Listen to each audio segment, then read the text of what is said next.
Will the elevator that is the price of Bitcoin go up or down from here?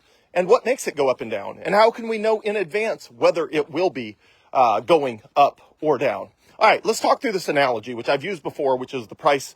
The Bitcoin price is like a gazillion people in a massive mega elevator. And on one side of the elevator, you have green buttons called buy, and those are buttons that make the elevator go up. When people mash the green buy buttons, the elevator goes up. Right now, we are at $111,000 per coin. So let's take off the thousands and call that the place we're at is floor 111.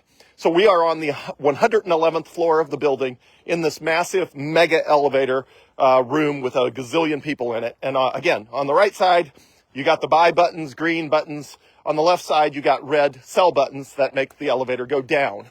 Now, everybody on this elevator wants to do something. A lot of them are happy to just sit there and watch, like me, but some of them want to go down to the ground floor, get off this elevator because they are tired of the ride.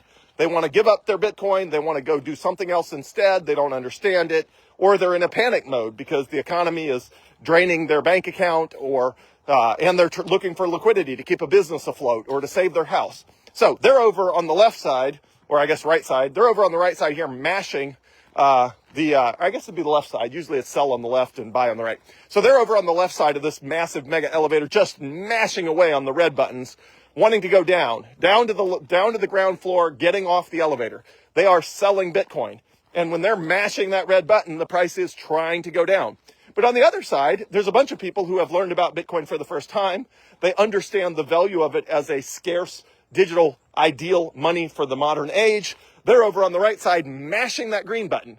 They want to see how high we can go. They're excited about $150,000 Bitcoin, $200,000 Bitcoin. They want to get up to that 150th floor, that 200th floor. They're over there mashing the green buttons. Now and then, a billionaire shows up with a lot of purchasing power, a lot of button mashing power.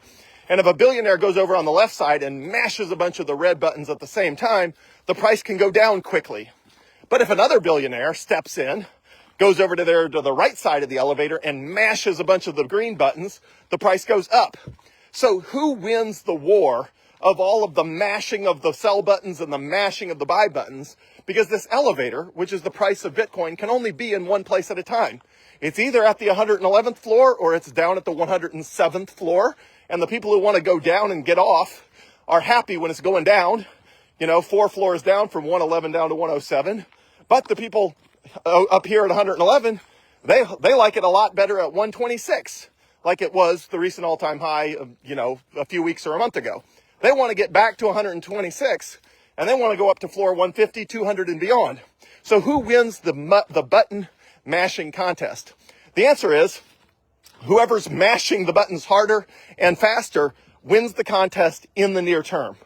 But the problem is, if you are mashing the buttons on the sell side, which is the left side of the elevator, the red buttons that go down, you can only mash the buttons the number of times you own Bitcoin.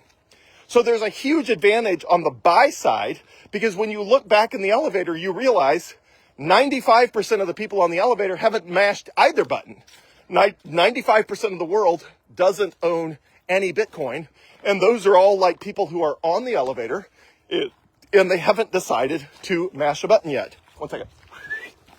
So they haven't mashed a button yet. So this elevator has a gazillion people on it, 95% of which are not mashing buttons. And the only button they even could mash is the green buy button. Because these people have US dollars, they have won, they have yen, they have euros. They have assets that they could use to mash.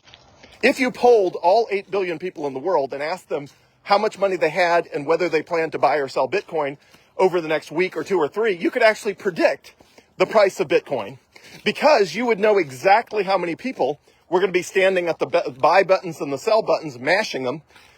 You could know how many people there were and how hard they would be mashing. And then you could predict the price of Bitcoin exactly over the coming weeks if you knew the exact behavior of the 8 billion people on planet Earth in advance. Now, the reason we don't know where the price of Bitcoin is going is because we don't know what those 8 billion people are going to do. Many of those 8 billion people have no idea what they're going to do. They don't know how they're going to feel tomorrow morning. They don't know if they're going to wake up and want to buy Bitcoin. They don't know if they're going to wake up and want to sell Bitcoin.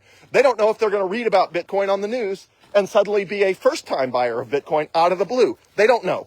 So because they don't know what they're going to do, and we don't know what they're going to do because they don't know what they're going to do, and because we have no way of polling 8 billion people to find out what they're going to do in advance, then we just have to watch the market play out by the buyers and sellers mashing the red button down and the green button up, and the price will just do its thing. Now, we can predict the long-term trajectory of the elevator because we know that the elevator has 95% of people that can only push the green button. Because again, if only 5% of the world owns any Bitcoin at all, by definition, those people cannot be Bitcoin sellers because they don't have any Bitcoin. You can't sell Bitcoin you don't own. So when you step back and realize that 95% of the world can only mash the green up button, and only the 5% of the world that owns Bitcoin can mash the red down button, the sell button, then you know eventually this thing's going to go up if Bitcoin possesses monetary properties that make it valuable as money. So you can study that and you can find out that humans need money. We're not going back to barter.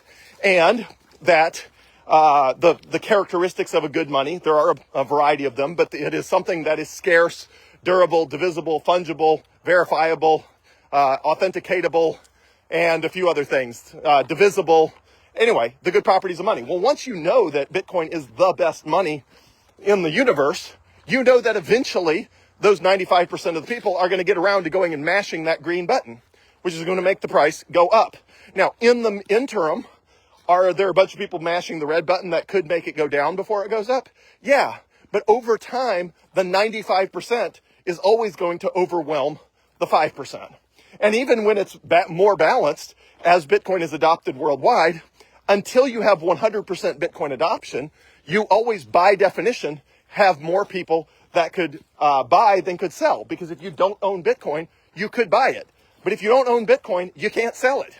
And so there will always be more potential buyers than sellers. And it's just a matter of the worldwide adoption of Bitcoin. Even when Bitcoin is 100% adopted worldwide as money, it will stabilize and it will go up and down a little bit as people have greater and lesser needs for money as compared to stocks or bonds or real estate and things like that. But even then, human productivity growth still goes up at about 3% a year.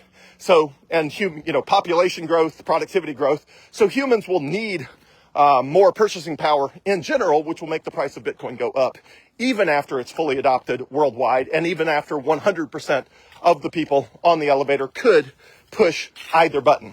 So we don't know what's going to happen in the near term, because we don't know all the people on that elevator, which represents the whole population of the world.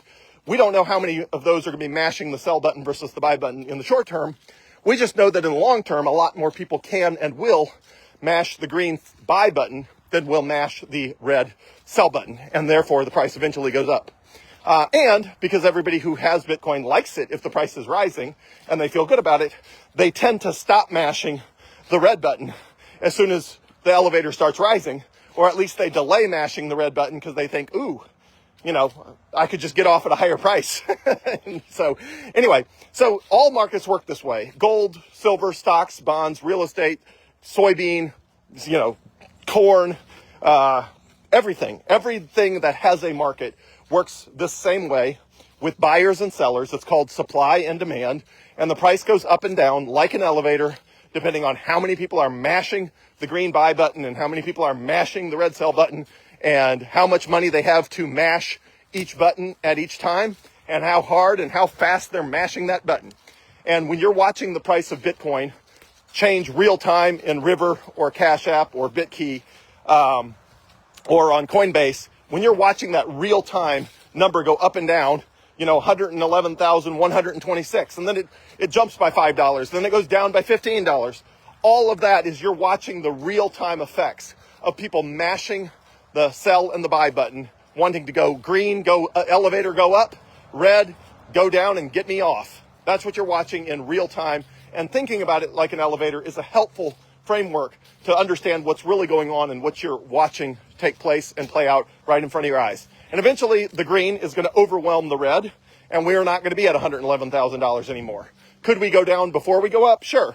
but eventually we always eventually go up, which is why Bitcoin is such a great investment, is because eventually it always goes up based on the credibility of its monetary properties and humans' need for money as a technology to avoid having to barter.